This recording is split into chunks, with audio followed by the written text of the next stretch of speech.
Hello friends, in this video let us see the fifth question of exercise 9.1. Question is, a kite is flying at a height of 60 meters above the ground. The string is attached to the kite is temporarily tied to a point on the ground. The inclination of the string with the ground is 60 degrees.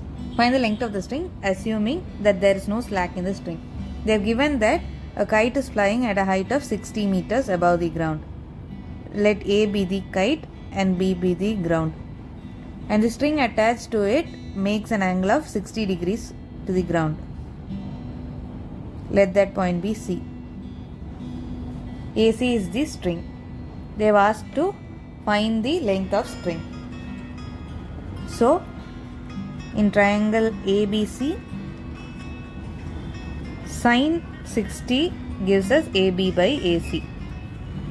By substituting the values, root 3 by 2 is equal to 60 divided by AC, which in turn gives AC is equal to 120 by root 3. By rationalizing into root 3 by root 3, we get AC as 120 root 3 by 3, which in turn gives us 40 root 3 meters.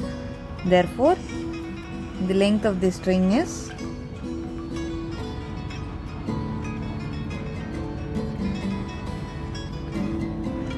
40 root 3 meters. Thank you. Happy learning.